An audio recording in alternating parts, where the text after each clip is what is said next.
Hello, and welcome to another episode of Could It Be Podcast. Today we're sharing part one of Maëva's story. She also goes by May for short. Maëva joins us from Sydney in Australia. She's originally from France, so she's got a beautiful accent. Maëva is due to have her explant on the 27th of October here in Australia, and I'm wishing her all of the good vibes and good luck for her surgery. She'll be joining us for some more episodes to update us on her progress after explanting, and I'm really looking forward to seeing how she feels after a surgery. I hope you enjoy Maëva's story part one. Welcome to the podcast, May. How are you today? I'm great. How are you? Thank you for Good. having me. Good, thank you. Thank you for joining me. Would you like to start by telling us a little bit about yourself? Yeah, sounds good. So my name is May. I'm French. I live in Australia. I moved to Australia to Sydney 5 years ago. I actually just received my permanency, so I'm actually stoked because Oh, that's for real. congratulations. Thank you. And so to give a bit of context to my story around breast implants, I moved here in 2019 and I felt like Australia has influenced me in a way, especially Sydney, in a way that didn't necessarily like at first, but I felt like everything is a little bit more superficial in a way here that it is in my hometown in France. And I kind of like started comparing myself and be like, oh, that girl has, great looking, or like that girl looks amazing and I want to look a bit more like that. And I think when I put my breast implants in, it kind of didn't come from the right place because obviously, I mean, to me at first, I was like, there's nothing wrong with getting breast implants, and I think that's fair. Like, if you want to do something to your body, that's your own choice, and no one can judge that. Like, that's up to you. And no Yeah. one in my surroundings was for that. Like, no one supported my choice in a way that was like, that's good for you, do it. But I was the only one that was like, no, I want to do that. That's fine. Like, they were supportive for the surgery and everything that comes with it, but not for like, you should get breast implants. That's going to make you feel better. Like, no one was saying that to me. Mm-hmm. I had Okay. I'm not with my partner anymore, but my partner was really against it. And that's kind of something that he struggled accepting at first, but I really did it for myself. I was not even someone that showed them off that much. And for the record, I had them in 2022 in May. So that was like a year and a half ago, a little bit more than a year and a half ago. Mm-hmm. And my explant surgery Yeah. is on 27th of October, which is in like not even 2 weeks, I believe. 2 weeks. So yeah. That's so exciting. So you were fairly young when you moved to Australia then, Yeah, I was 19. I just turned 19. a really tender age where you're probably more impacted by Mm, external things where, you are, I think once we hit maybe 25, it definitely happened for me. That's when I stopped comparing myself to other people. I no, started comparing myself to myself and being like, be the that's it. best version of you. But before that, I'd look at people and go, oh, I wish I had that. And I wish I had that part of, yeah. So that's definitely an age where that kind of thing happens. Yeah, exactly. And at 19, I was a very different person, and I'm almost 24 now. And of course, I have changed and grown and learned so much so far, especially with this whole thing of breast implant and the illness that came with it and all the complications I've had that I'll get into soon. I'm such a different person that I was when I put them in, and I think I was really happy with them at first. It took me a little bit to kind of adjust to the new look of them, and I thought they look a bit too fake, a bit like I wished I got them maybe the moderate profile instead of the high profile, and maybe like a little not. I got 360 cc's, which is pretty big, I believe. I mean, I'm tall. I'm like Yeah, yeah. 178 centimeters. So, and I have like quite a small frame. So to me, my doctor was like, I think that's like the max you can do. And at first I was like, oh, I'm just going to do 320. And then I remember the day of the surgery, I was like, no, let's go for the bigger. And he was like, yeah, I think that'll work out. But he was not like convinced. And I was like, Yeah. just see how it goes during the surgery. But that's only the details. But yeah, so I went for 360 and at first when I put them in, I had big bruises on my, obviously everyone I think would have big bruises, and I bruise really easily. But on my left one, I thought something was wrong because I had a massive bruise and I was just like so worried. But then with time, after like 3 months, the left was so fine, but I still had some like discomfort in the right one. And obviously, they Mhm. tell you a breast implant surgery, you need like at least a year for it to be fully recovered. And my doctor kept pushing it to the year mark. Every time I would go back to him, he would say, "You're just recovering, just let your body adjust to that. It's just kind of how it goes." And literally every month, because I had 3 follow-up appointments and even on the calls. I don't know how it goes with other surgeons, but for me, it was really easy to contact my surgeon, have a quick phone call, or quickly go in the city and consult him for like 15 minutes. And which was good, but also it didn't bring that much. Like if I actually had, I don't know, whatever. Um, but it was good to be able to talk to my surgeon. But every time, yeah, he just pushed it to the next month and be like, just wait a bit, just take some anti-inflammatory, and then we'll see what happens. And so at first, the feeling of it was the muscle towards the like sternum around the ribs inside here Mhm.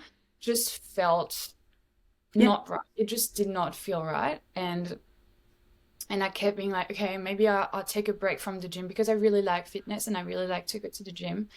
And I was just like, okay, I'll just take a break. Mhm. I'll just train lower body. The muscle pain and discomfort came from the fact that they were under muscle. Yeah, so got them under muscle and I stopped training upper body for a bit, at like the 4th, 5th month, just to see if it would make a difference. Then I did like a cure of anti-inflammatory just to see if the muscle would like get better. And I was kind of reflecting on my recovery the first few months, and I was like, maybe I did things wrong. Maybe I jumped back into the gym too early, or maybe my surgeon did something wrong during the surgery. Like I probably won't be able to know what happened. So that's kind of the main reason why I'm getting them out, because this is still happening after a year and like 8 months, and I'm in a lot of pain daily and it's just not Mhm. fun. And every time I go back to the gym, whatever I do, even if I train legs, as soon as I use my upper body a little bit too much with weights that's over 5 kilos, then the next days I'll be in pain. And it's just not normal. And I just kind of adapted to the pain. And No. that, yeah, and that's my new normal.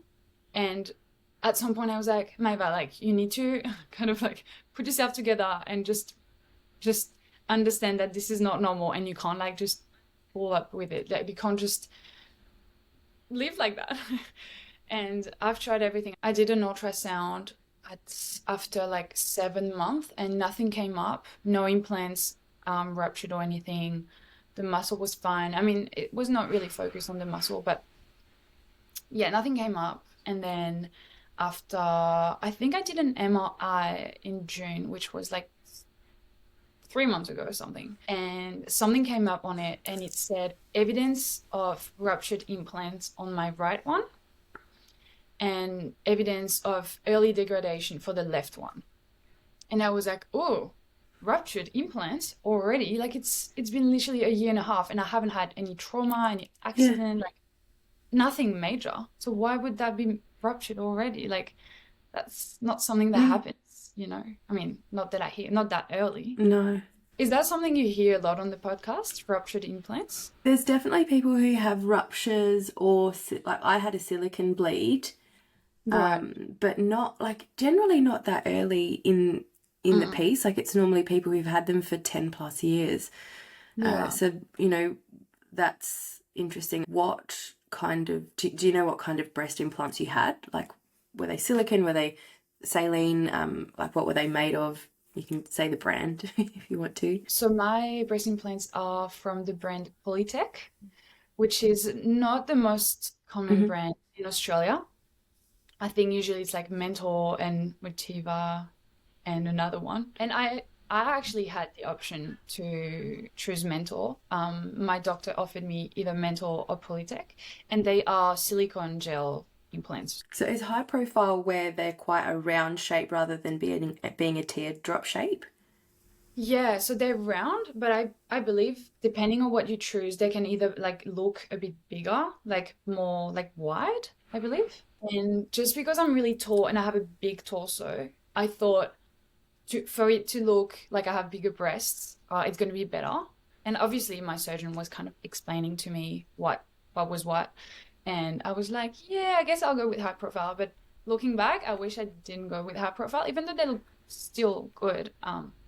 They just have that like fake look to it. Obviously, it's fake, but a little extra fake because they have profile. But yeah, that's only the details, but I'm getting them out anyway. So, and I'm actually looking forward Yeah.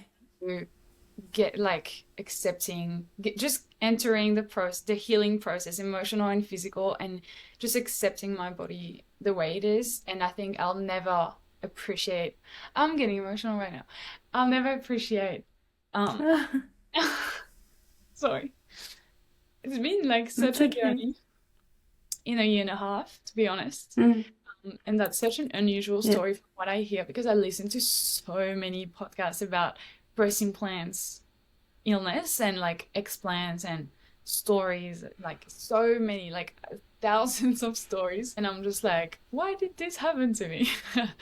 I'm just looking forward to find my natural body again and just accepting myself the way I am. And just, I think this was definitely happening for a reason. And I think I would not be where I am today if I didn't go through all that, obviously. And I'll probably still insecure about my small boobs, and I still have my breast implants in, so I don't know how it's going to be after. But also, like, it's only been a year and a half, so it's not like I had them in for 20 years like some women. Like, I still remember how they were before, and I actually think it suits me better to have smaller breasts. And I don't know about other women, but it's been really like not comfortable to sleep on my tummy. Like, I cannot sleep on my tummy. I have to put my arm under my No, breast. same. Oh, really?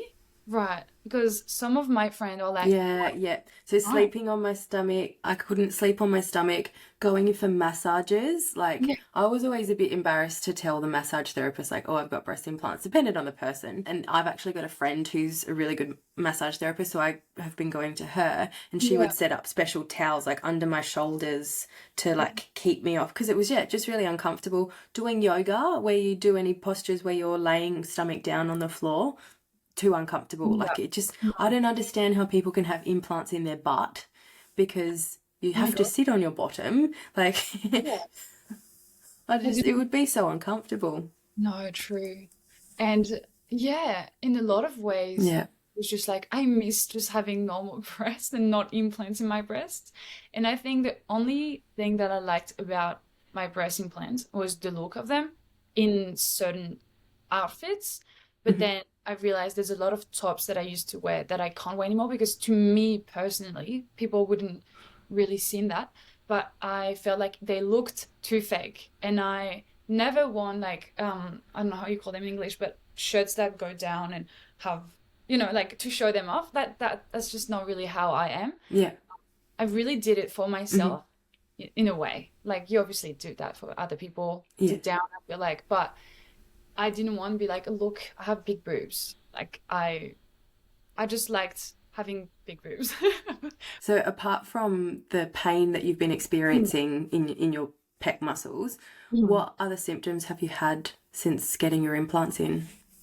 Yeah, so since I put my implants in, so that was in May, I went to France, as my family is in France, based in France. So I visited my family in like Mhm. June or July, and I got sick there, just the flu or some kind of cold. And I'm not gonna find my words, but when you have the flu and there's something in your throat and you have to like kind of spit it out.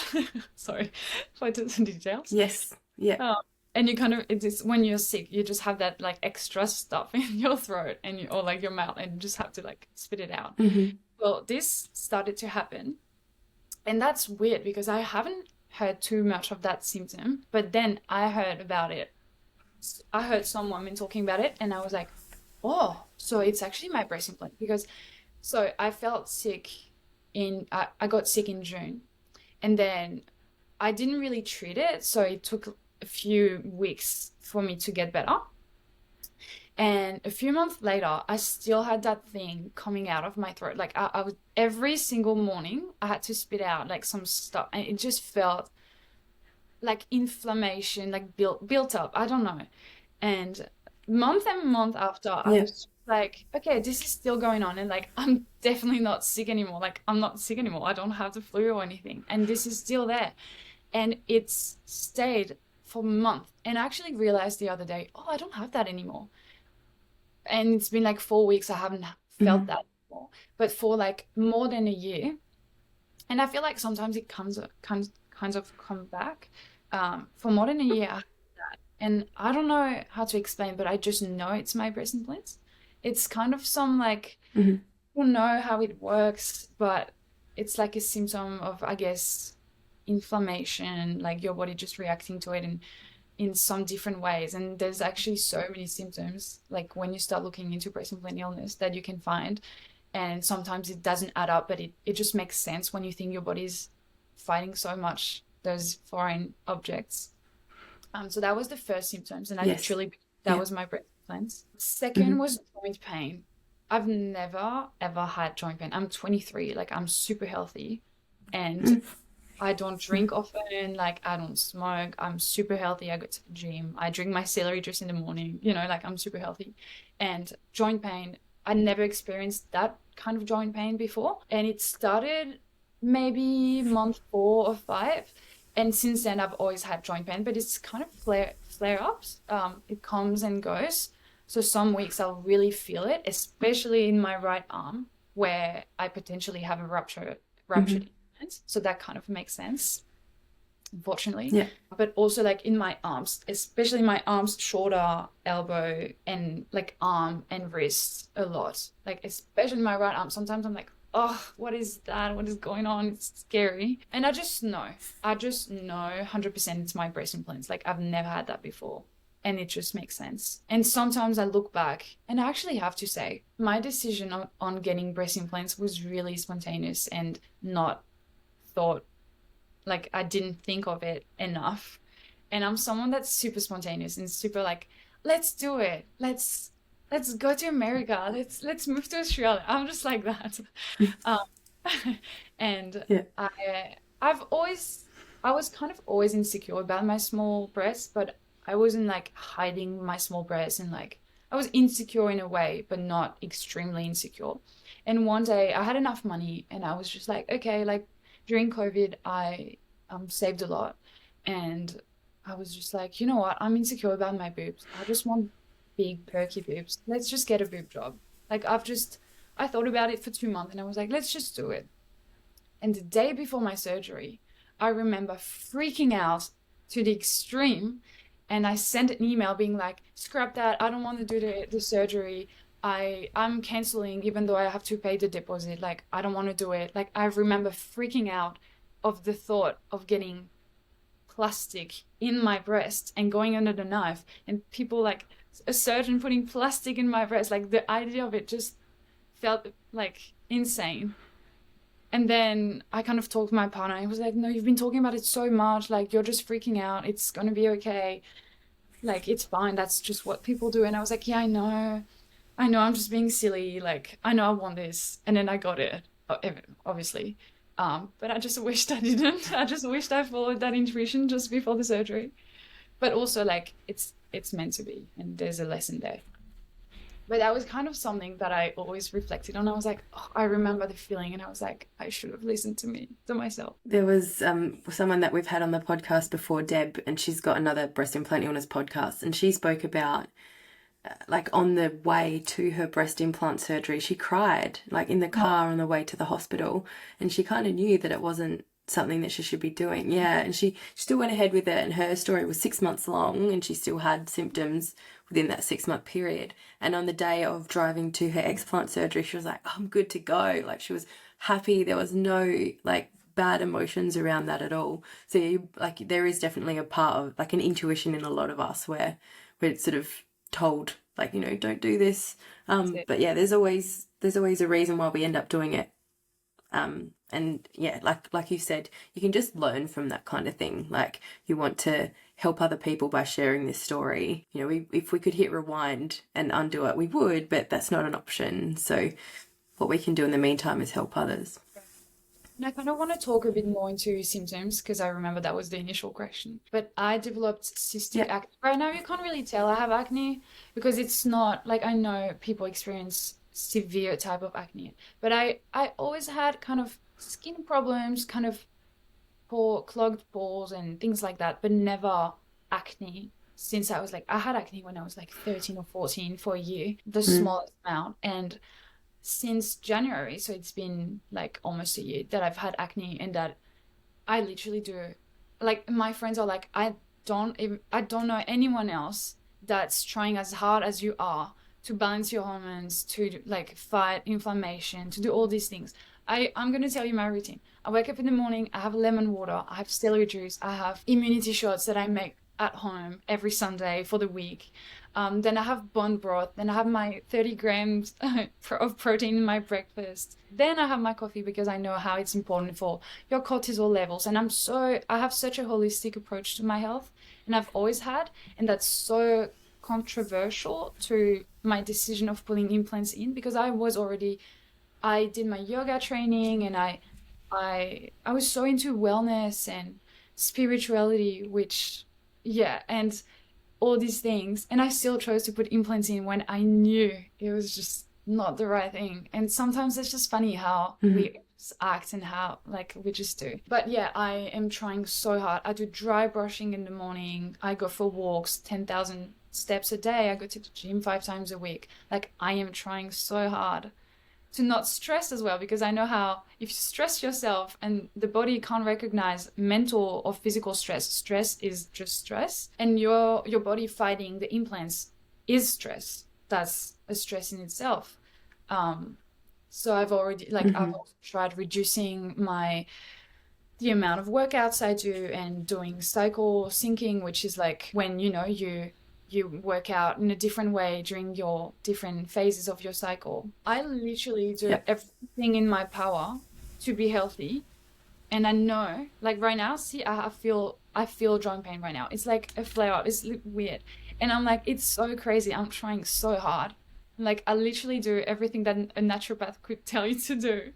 And I still have all these weird symptoms and acne that comes back every single day. And I'm just like, I know the answer is getting my implants out, which I am. It's happening in 2 weeks, and I am so excited. I'm so nervous for the surgery itself, and because I'm not just getting my implants out because of my symptoms, but also because of that muscle problem. I'm really scared that that muscle problem doesn't go away, and like that I have more complications, and then I'll never be able to gym the proper way, or like just feel myself, just feel normal. But I know, I trust the process, and I know that I will heal, and this is going to be okay. And once they're out, my body's just going to be, thank you. It's just going to be like, thank you for doing that. That's what we needed. And now we can heal, you know. So, yeah, I'm so excited. Yeah. Were there any other symptoms that you haven't covered yet? Yeah, I should have brought a list. Brain fog was a massive one as well, which has reduced with me trying hard to, do the right thing in the mornings and stuff. But like the cognitive side of all the symptoms, like the cognitive symptoms are actually insane. Like my vision also, that's something I wanted to mention. My vision, I remember like 6 months in, I was just like going for a walk. And obviously there's like the beach, I live in a really nice area. And I see that this exact same walk every single day. And like weeks after weeks, I was just like, I feel like my vision is getting really bad. I don't know if it's because now I work full time on a computer, but it's been weeks and weeks that I've been doing that. And my vision is so bad. I can't see far. Like it's blurry. And I never had eye problems before. And you could think like, yeah, it's because now I work on the computers, but I I just know that's not the issue, and it could not help it, but I just know that it's changed drastically too quickly, and also my ability to concentrate is minimal.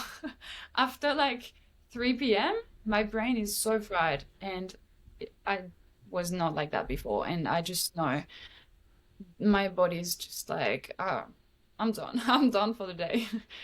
So every time I have meetings after 3, I actually hate it. It feels like I can't get my words out. And that's actually why I asked you by email, can we not do this on a Thursday night? And can we do early mornings and on the weekend? Because that's when I'll feel my best. Because obviously, as a human, like you crash a little bit in the afternoon and you kind of feel a bit more tired than in the morning. But for me, I know that I didn't used to be like that. And like my afternoons, I literally cannot align my words, and it just feels like my body is just like inflamed. I just feel inflamed. Like even like my here, my I just like my face. I know it's gonna look different, and also my eyes.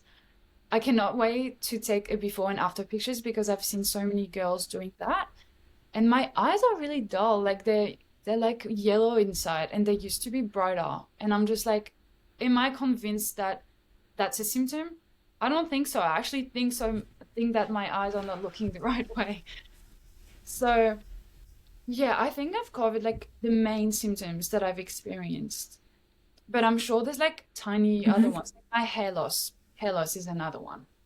I've got like, see here, there's like no hair anymore. And I used to have hair here. Like here there's like not much hair. And every time I wash my hair, there's so much hair coming out of my hair, and I'm just like, oh, is that no? I show my friends, I'm like, do you lose that much hair every time you go to the shower? And they're like, not really. And it's scary. I was the same. Like through here, I was losing, like, yeah, it was bald in those corners. And like, I wash my hair every day. I'm quite an oily person. Mhm. And every day, I was like handfuls of hair that were coming out. And yeah, it changed within 3 weeks of explanting. That was Right. gone. Like that slowed Yeah. down completely. And I still have waves of this new hair that I can't tame because there's so much of it coming through still. Like it's definitely something that the more people I talk to, hair loss is like the first thing that people mention normally because Yeah. it's just so common, and it is something that's so scary because it's like, why is this happening? There's nothing wrong with me. I had all the blood tests to see what was going on. That's Doctor it. couldn't find anything. And like you said, you do all the right things. Like everything you were listing to me before was what my naturopath has spoken to me about. Mhm. Like, I train around my cycle now, and like I love it. I feel Amazing. amazing for it. Eating your protein at all of your meals, controlling your stress levels, and like I absolutely believe what you like said before when you were talking about like having implants is stress on the body. Like, and I feel like for 16 years my body was just like cortisol, cortisol, cortisol because there was all this stress happening to it. And who knows what other impacts it had on me in that time. And that, yeah, the cognitive side of things is just, it's scary. You're like, oh, is there something wrong with my brain? Is there something like, is there a Yeah. tumor in there that I don't know about because I can't concentrate? Getting to 3 p.m. was absolutely something that, like, I would get to 3 p.m. at my work and be like, I'm not going to do anything heavy or important unless I really need to. That was when I was doing administrative stuff, when I was clearing emails, when I was doing the more light things because I would make mistakes otherwise because, yeah, I'd hit that time. So I'm the same as you, I'm a morning person anyway. But since explanting, I hit a second energy surge in the afternoon now. So like I can get to like 2:30 and suddenly I'm like, whoa, I've got all this energy. I'm just going to like type all these things and like have all these ideas. But that wasn't something that I could do when I had my implants. 3 p.m., 2:30, 3 p.m. was my limit. And I just had to manage my day around how tired I was feeling at that point. That's it. It's so crazy. And I would not be where I am today if I didn't listen to all these podcasts, and I would have never like put the finger on what's going on really in my body and why I'm feeling all this, because I would have never thought that, because it's not that subtle, because it's quite drastic the amount of like symptoms you get. But when you put it all together, you're like, it just makes so much sense. Your body, it's a human body, it's a vessel, and we put some plastic into it when we're like, I'm trying not to eat out of like a plastic container that I put in a microwave. I'm like, no, I buy my glass container. And I'm like, I literally have implants. That doesn't Yeah. make sense. So obviously it's like balance, but like even the tap water and all these things, like I'm trying my best, but then realistically, I have plastic with heavy metals inside of me. So once that, as long as I still have them in, everything I'm trying, like everything I'm doing, it's counterbalanced by the implants. It's just like cancelled kind of thing because I'm trying Hmm. hard doing little things, but implants is like a massive inflammation inside of me.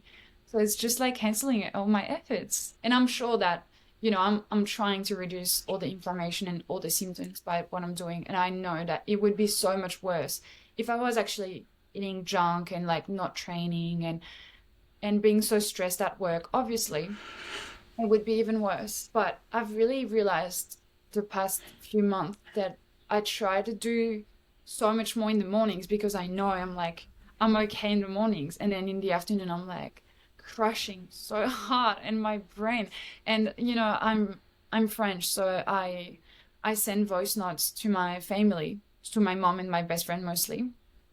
And I literally need to do it at a certain time of the day because at night it would last 15 minutes when it could be 5 minutes because I can't find my words. So it's like insane.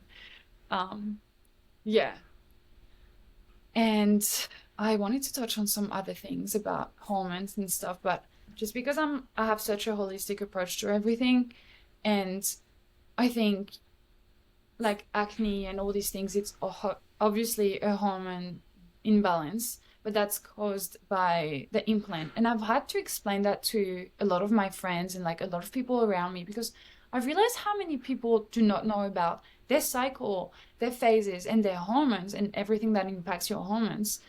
And I'm like so obsessed by all these topics. And I think it's so precious to know about all this because like you have so much more power over your life and your daily choices and stuff. Yeah. So I truly believe that if anyone is listening to that and like, I feel like if you're already listening to that podcast, you kind of know you shouldn't get them in or you're trying to explain or yeah. But if like by sharing the words and like that's just how it goes. Like that's how I found out about breast implant illness. And I'm gonna say something. I actually, there's so many women that are like, if I knew, I would have never put them in. I actually knew about all that, and I still made the conscious decision to put breast implant in my. And I'm gonna be transparent and honest. I knew about all the side effects and breast implant illness. I literally knew about it, and I still chose to put them in because I was like, I'm 22. My body is so fit. I'm I am so fine. I'm so fine. And then I'll get them out in like 10 years after having kids or something. Or I just knew how much like you can't keep them forever because they're not lifetime devices. And I knew about all that and I still chose to put them in.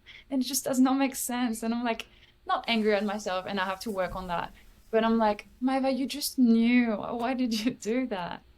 So don't do it. That's all I can say. I mean, you do you, but don't do it. Yeah. Yeah, that was going to be a question I asked, considering I think probably in Australia from about 2018 onwards, we Hmm. started to learn about breast implant illness. That Hmm. might have been more in the US and we were a little bit late to the party, but I didn't find out about it. Like, you've listened to the podcast, you know how I sort of found out about it on social media a few years ago. But yeah, that's definitely something that would have gone through my head when I was 19 and getting breast implants. Like, oh, that won't happen to me. Like, I'm young and, I That's work in the fitness industry and like, there's all these reasons why it wouldn't happen to me. I've got good genes and all of that sort of thing, but probably still would have gone through. And like mine was for correcting a disfigurement and like there was no other option for me. Like there wasn't a more holistic option. Like if fat transfer was an option, I would have taken that. That was actually what I went to see a surgeon about initially, but they couldn't do it because I didn't have the shape there. yeah. But yeah, yeah, Yeah. I get what you're saying. Like I'm the same. I probably still would have gone ahead with it. Deb, who I mentioned before, who had them for 6 months and was crying on the way to the hospital, she knew about it as well. But she was like the surgeon's assistant was constantly saying to her, oh no, that's people, creating that in their heads. Like they manifested that breast implant illness. Like, sorry, there's like hundreds of thousands of women in some of these Facebook groups. We're not manifesting this. No. Like, come on. And I'm really into manifestation, but like you don't want that. I truly went into my surgery being like, I know about all that, but I'll be fine and I'll manifest only positive outcome. And like I want this, so everything is going to be fine. And I really remember being like deep, I just tried to work so much on myself and like just always like I remember doing healing meditations at the start when I felt like something was wrong. I started getting into that, no, it's fine, like I'm healing and I'm fine and it's gonna be okay. And it's still not okay to this day. So like, and I truly believe in manifestation, and like we all have our beliefs and religions and stuff, but that's what I believe in. And I truly believe that I manifested the entire life that I've created right now. And I love my life so much. And I feel like I'll love it to like a next level when I'll have my breast implants out. Not that I'm saying that I'll be happier when, but I will actually be. Yeah, and we all have our different reasons for getting breast implants in.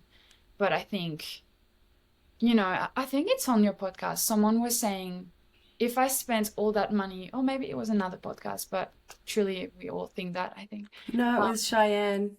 If I spent all of that money on therapy instead and accepting myself rather than getting breast implants, we wouldn't be here. Yeah, yeah. Exactly. And it's so true. It's such a big amount of money. And I want to talk about that because my story is kind of a little bit less common than, I mean, no, we all have our own story and unique story.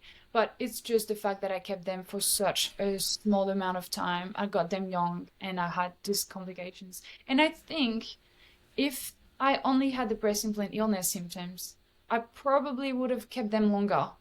Unfortunately, realistically, I would have been like, nah, it's probably not that. It's probably something else. Like I would have been in denial longer, but just because of the pain I'm in every day, because of these muscles, and it's really a pain that freaks me out because even the right breast feels softer, even though I have the ruptured implant, and I should have. I mean, the logic like way of it happening is like you have it ruptured and then the body kind of creates a thicker scar tissue, but for me it doesn't feel like that. It feels like it's softer and it moves around more than the left one. So I'm going to explant with Dr. Marilyn in Gosford, Sydney on the 27th of October, but I did consult another surgeon, and even though I'm quite young and so when I first got my breast implants in, I was like, okay, that doctor, and I have to say that doctor did not have the full recognition, like the full plastic surgeon accreditation. And I was just like, yeah, but like it's fine. Like it's just putting breast implants in. Like he's a surgeon still and he knows what he's doing and like he's cheaper, so it will be fine. And I still went with him and I regret doing that. And I had like another friend that has breast implant, sorry, not illness, maybe, but I don't know. She's fine with it so far. And she was just telling me, like just choose the right surgeon because it's kind of a big surgery and you want the right thing to happen. I was like, yeah, but I'm 22 and I like it's fine. Like he knows what he's doing and I've talked to a girl that went with him that was kind of like an influencer representing him. And she was quite private about a lot of. She was still telling me about her testimonial and like her experience, and it seemed fine. But like, that's not someone I could truly trust because obviously, like, I don't know her, and she's representing the clinic. So there's always that like, is it really truthful? I don't know. But I did, and I felt safer after talking to her, and I still went. And I think he's a great person, and he's done his best. But I have a little intuition, and I hope he doesn't listen to that podcast, but that and actually, like I should have told him, but I have no proof that it's my surgeon that messed up my muscles. It could have been me doing too much the recovery, or I just had a slight intuition that something happened in surgery that, like, I don't know, the pocket was released too much, or because I do my research, and the surgeon that I consulted for my explant, the first one, said some things that made me think, oh, well, yeah, it actually probably is my surgeon then, because she's saying that the way this muscle was moved around or like cut or something is a little bit different, and that's probably why it's looser. Anyways, so if you're going to do this, just do it with the right surgeon. And the first surgeon that I consulted for my explants is really popular in Sydney, but she's not specialized in explant, but she's really good at what she's doing. She has a lot of followers. She I just know she's a good surgeon because I also know girls that went with her for her explants. But just because I feel like I made the wrong choice in terms of surgeons for my initial surgery, I really wanted to go with someone that was specialized in explants and that believed that we needed to remove the full capsules, a capsulectomy. I wanted a capsulectomy. And I promised myself that I would go with someone that would tell me I'm willing to get it all out unless I put yourself in danger by taking them out, by taking too much out of the capsule. Which, that's usually what they tell you. They are going to do their best, but if it's going to make your muscle bleed, or if it's too stuck to, if the scar tissue is too stuck to like the rib or the muscle, then you can't really take everything out and you have to cut around or blah blah blah. But all the girls that I've talked to that went with Dr. Marilyn, and yeah, they all got a full capsulectomy, which is really great to hear. And I really want the implants and capsules out because I don't want to talk about, I don't want to have this on my mind, think like, oh, maybe my symptoms are still here and it's potentially because a little bit of my capsules are still in, which has been the case for many women. And I'm paying double than what I should pay with the first surgeon. And I'm 23 and I don't have like hundreds and thousands of dollars in my account. Let's be real. So it's a conscious decision to go with this surgeon that's specialized and that's going to do the right job and that feels right. And I also so I'm in Australia, so I only have Medicare. I don't have a private insurance, but because my MRI has a report saying that my right implant is potentially ruptured and has evidence of it, I got probably 1K of rebate, which is not that much, but it's still something, that's still $1,000. I'm potentially going to contact the brand of my implants to somehow try and get some money back because it's not normal that your implant is ruptured. I don't know if I have to wait for the proof after the surgery. Yeah. Yeah, I think you can do something like that. Some brands. Yeah.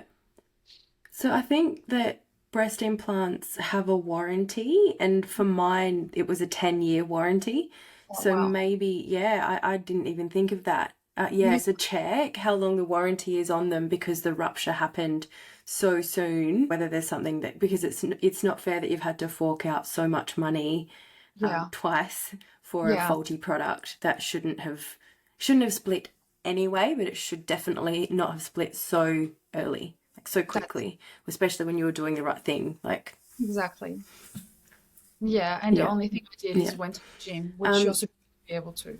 How soon after the surgery did you start going to the gym? I remember respecting the instructions of the surgeon. So was it like 2 months or 3 months after? Because I went to Europe 4 weeks after my surgery to visit my family. But I had my partner to help me carry my luggage and stuff, which was good because obviously you're not supposed to lift more than 5 kilos for like 4 to 6 weeks or something. So I did that, but I was really cautious and careful. And then when I came back from Europe, which was probably like in August, so I probably like didn't gym for a good like 2 to 3 months. Yeah, and I wasn't going super hard when I started again, obviously. So I think I did the right thing. And Yeah, like I can't remember, it was so long ago that I had mine put in, but it was when I was working at a gym and I was like a gym trainer. So I'd be on a shift where I'd have to clean up the gym at the end of the night. And I had members that would actually help me because I was like, I've had surgery. I didn't tell them what, but they were yeah, lifting the weights for me. But yeah, I think some people are even told like 2 weeks onwards. I guess it can depend on, mine were on top of the muscle, so that can be different. I think the healing time is quicker if they're on yeah. top of the muscle. But yeah, it sounds like you've done the right thing. Like You've done Yeah. absolutely nothing wrong here, and this has still happened to you. Like, I'm so sorry that you've gone through this at such a young age as well. Like, it's just not fair. Yeah, I Mm. appreciate the words. And I have to say, I just had like a dizzy feeling right now. And dizziness, oh, I have to Mhm. talk about that. I have to. I have started feeling so dizzy the last month. And I actually have done some tests because my surgeon, because I have booked my surgery, my surgeon has prescribed me some blood tests. And then I actually went to a GP after to get the super form filled out because I'm actually getting money from my super out to be able to pay for my surgery, which is not the full amount, but it's still a great help. And I had to do that just to feel safer and not put my bank account in the red. So I just feel not better that I did that, even though it's not ideal. But anyways, and I saw that GP and I was like, oh, you know what? The my surgeon hasn't got any tests for hormones, and I think my hormones are kind of messed up. So it would be great if I can do some more blood tests. And I actually am going to do those tests after the podcast. And then next week, I'll be able to have all the results. So I actually haven't done them. And I wanted to do them before the podcast to be able to kind of say what's going on. And then if we do an after explain podcast episode, then I'll be able to reflect on these. But I'll have everything for the next episode if we actually do that episode. I'm going to note it down now Yeah, so that that we would can talk about that in your catch up. that's Yeah, it. I'd love to cover that for sure. That would be great. And you know, it might come back all perfect because lots of women have a perfect blood test, but there's still so many symptoms going on, and you're just like, it doesn't add up. What is going on?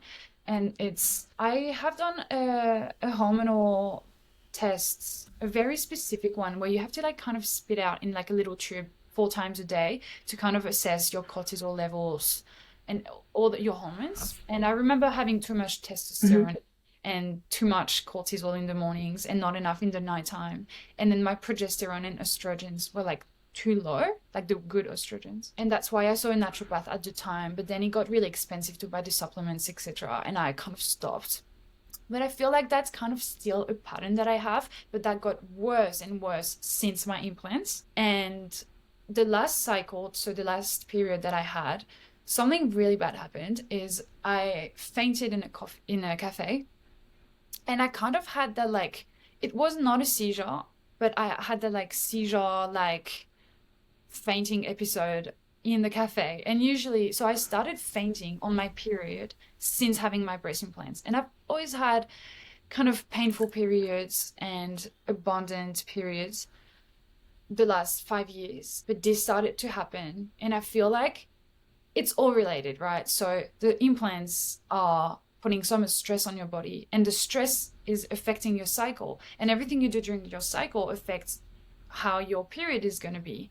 And my period just was getting worse and worse, and the pain is just insane the first day. And I remember the first time I fainted during my period, which is, to me, it's normal because it's the third time I fainted on my period, but it's not normal. It's just, no one should faint on their period. It's just like the amount of the the pain on the first day, it's that intense that I faint because my body's like, nah, I'm out. I can't do this. So yeah, I fainted, and then I remember being in the cafe being like, this is insane. Like, I want this to stop.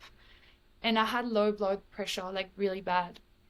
And I just felt super shaky and super dizzy for the entire cycle. And my cycles are like 5 to 6 days. And I literally every day I had to lay on the couch and put my legs up because I felt that dizzy.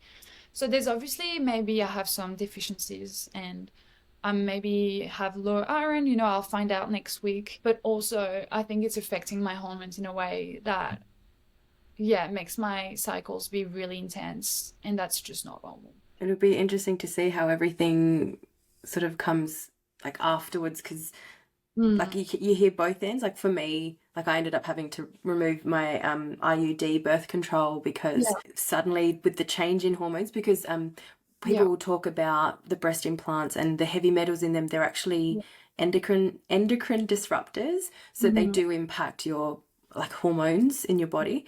And then having them taken out meant this change in hormones that like caused my marina to go haywire, so I had to have that taken out.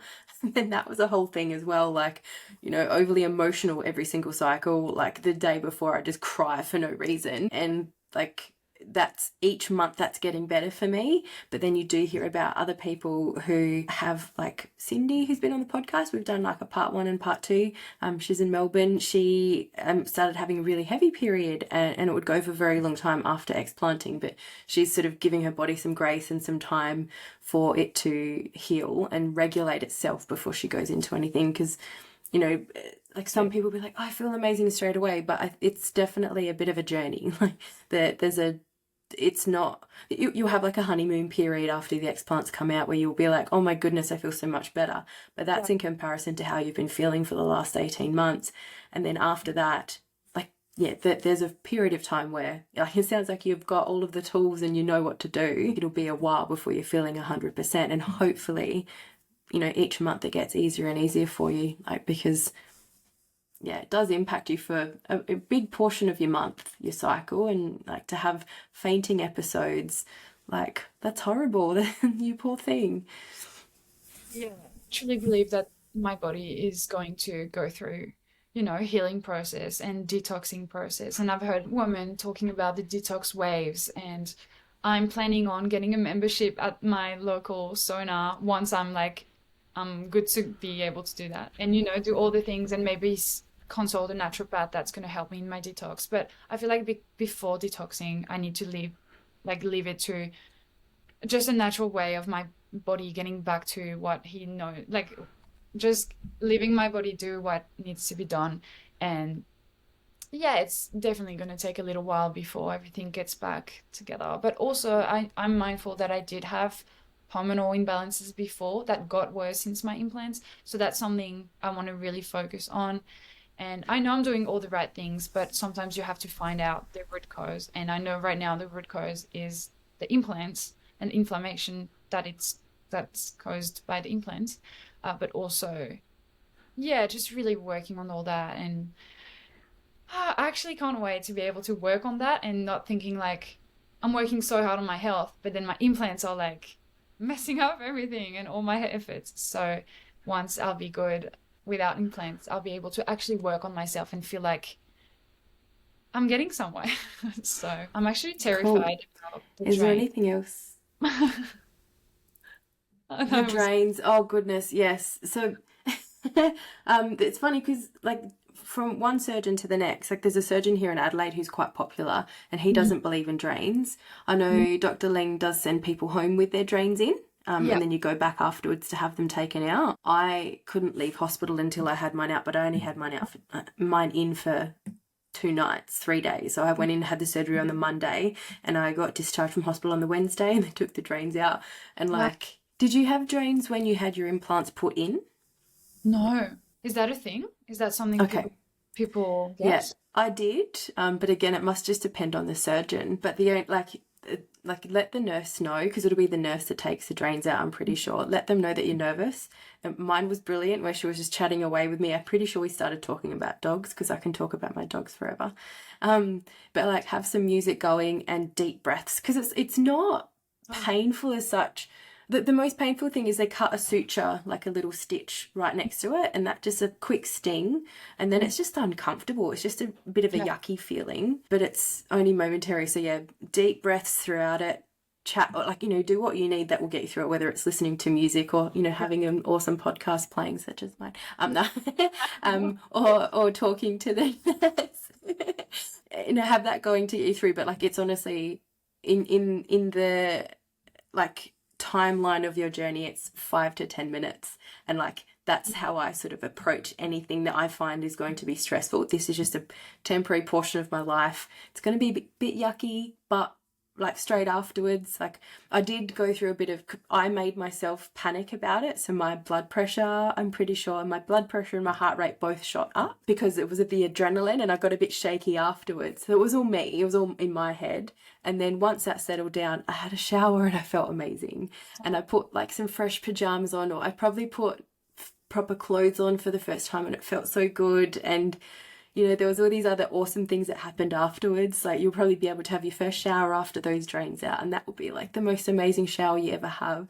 So yeah, that temporary moment in your life will be a bit meh, little bit uncomfortable, but what happens afterwards is so good.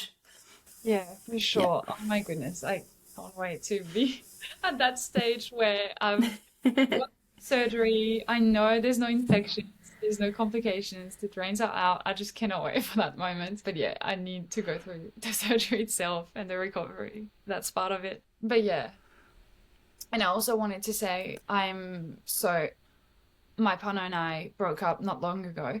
And to me, I was just a little like, okay, I think that's better for me to actually go through that surgery without my partner. But in a way, it's just the idea of having my partner being able to pick me up from the hospital and just look after me during like the recovery just sounds easy and smooth. And now I kind of had the guilt of having my friends helping me, picking me up 2 hours away, and I actually really had to work through the guilt of that because I don't know why. I just feel so much guilt because I'm like, it's so annoying. I'm gonna be like helpless. I'm gonna need so much help and like I'm not gonna be able to move my arms and like pick up things and go to the toilet the first days. And so I've had really deep, long chats with my friends that are picking me up and driving me there. But yeah, I think it's important to be well surrounded, and that's, yeah, just making sure you're safe for your recovery and having someone that supports you. Yeah. So apart from having like, chatting with your friends and getting that help organized, what other Mhm. things have you done in the lead up to your surgery to help you to prepare for it? And whether that's physical or emotional preparation? Yeah, I think it's mostly emotional, to be honest. I'm going through a pretty hectic chapter of my life. I just received my permanency, which is big. I just broke up with my partner. I'm just going through a surgery. I just had my roommate move in and kind of adjusting to that, even though it's so amazing. It's just a big chapter of my life. And so it's not just the surgery. There's like so much more going on. And I'm so proud of myself. And I'm really working on, the guilt of like accepting that I need help and my friends are here to help me. That's good. That was a big thing to work on. And I'm still kind of like working through it. And I'm like, I deserve help and I deserve to be safe during my recovery and my surgery. And my friends are here for me. So I'm really kind of affirming all this. And but also for my breast, the look of my breasts. So I've said before, I don't show them off as much as other women could when you have breast implants, but it's really going to be for myself and in just in the bed, like when you have like when you do things with your partner or whoever it is. That's mostly where the work is. I think when you're completely naked looking at yourself in the mirror and being like, okay, that's what I look like, and that's my body, and I love it, and that's my vessel, and that's really going to be. I've kind of already started the process of being like, okay, these are not my actual boobs, and they actually never felt like my real boobs. Like they never felt like a part of me, and I felt like I was never able to fully enjoy having bigger breasts because they don't feel like mine, and because of all these complications and symptoms, I've actually haven't enjoyed it apart from just looking at it in certain outfits. And sometimes I was just like, they look too fake for me. And I'm quite natural. I'm not extremely superficial looking in a way. I don't want to like judge anyone, but you know what I mean? I just have that like natural approach to everything. And I think I actually am looking forward to have little breasts and wear different tops and different kind of flattering bikinis. And yeah, so that's still a work in progress, and I'm sure accepting my scars as well. And I'm gonna try and do the right thing for it to look as nice as possible, red light therapy and maybe some good natural oils, but also just accepting the scars, and that's part of my story. That's part of who I am and what happened to me, and I'm proud of myself. And yeah, I I truly love my life so much. And I think this is just something that made me grow so much. And I'm working through all that, just really truly enjoying my body and myself and accepting myself as I am. But physically, I haven't done anything, to be honest. I stopped gymming. I'm like slowly decreasing my workouts, and it's in 2 weeks, so I'm like not training upper body at all, just because I don't want to mess up the muscles. I just want the muscles to be rested and like just chilling. um, Apart from Yeah. that, yeah, my surgeon has recommended not to use certain supplements, so I wasn't using any of them apart from garlic, which I will stop using. And then, yeah, it's more so preparing for the after. So I'm gonna see a naturopath to try and help with whatever needs to be done to help my body recover in the best way. And I'm super happy for people to reach out to me and be like, you should do that because that's great. But yeah. And I Cool. truly reached out to Awesome. you thinking, hearing other people's stories helped me so much. And I want to share my story, even though like I'm not someone who does that. Like I'm kind of private. I love posting aesthetic little pictures on Instagram and TikTok, but that's all I do. I never speak up and talk about my private life. And that's such a big step for me to do that podcast. And I'm really doing it because I want women to be able to, I just want my story to be among the others and others to be able to listen to my story, because I know how I've found like maybe one or two persons that went through what I went through, just having the implants for like a year and a half. Usually people have them for 20 years, and it's like a different story that I can relate, but not so Mm. much because it's different, very different. So I would love for people to hear my story for that, if that can be helpful. So yeah. Definitely. I appreciate that, the fact that you've stepped out of your comfort zone to reach out to me to be on the podcast, because it's hard to be vulnerable and to share something that can be quite private to some people. And I appreciate that you're doing this. And I think every single story is extremely important that we share, but definitely the ones where it's a shorter period of time, because that shows you how quickly it does impact the body and how it probably did the same for me. But I was like, oh, that might just be because I'm working out at the gym too much. Like, there's so many of these symptoms that we can be like, oh, that is because of something else. That's it. But, you know, the symptoms probably hit us quicker than we realize. But now we've got the awareness of breast implant illness, and that's when we can marry it up. So I'm glad that you were able to come to that realization and take those steps to be well again. Thank you. I appreciate our chat and your support and your kind words, and everyone that's been on that podcast and on every podcast stepping out of their comfort zone and talking, speaking up about it. And I think it's so important because there's still so many women that are not aware of that and getting breast implants in. And I think if you're going to get breast implants in, at least just knowing about all that, if you're going to do it, like me in a way, but if that can help making a different decision, that can also be great for you and your future. So yeah. How can people follow along with your journey over the next few weeks, few months? Yeah, so feel free to reach out to me on Instagram if you had any questions or if you felt like you can relate to my story and you have want to speak and want to talk with me. My Instagram is Maëva, Maeva. People actually find it hard to write my name even though I spell it. So it's Maëva Karov. So it's like Maeva and then Karov, Caroff. And that's the same for TikTok. So it's like my full name. I would love to even for people to reach out to me and be like, hey, like, how did that go for you? And like, because I've talked to 3 girls and I'm like talking to them daily and like, and what about that symptom that did that go away? And how did it feel with the drains? And yeah, I would love people to be able to reach out to me if they felt like it. So I think that would be good. Beautiful. I will pop that information in the show notes just so it's easy to find you, just in case people I can't find you for any reason. Thank you so much, like I said before, for getting out of your comfort zone and reaching out. Thank you for sharing your story. Good luck for the 27th of October, so 2023. So I'll be trying to release this around the time of your explant surgery if I get the chance to put it all together before then. But yeah, wishing you all of the best. I'm sure you'll have all of the listeners behind you as well. And we're really looking forward to seeing how you're feeling, whenever you're wanting to jump on again and share your updates. So thanks, Maëva, and looking forward to seeing how you go. Thank you so much. Thanks for your kind words. And thank you so much for having me.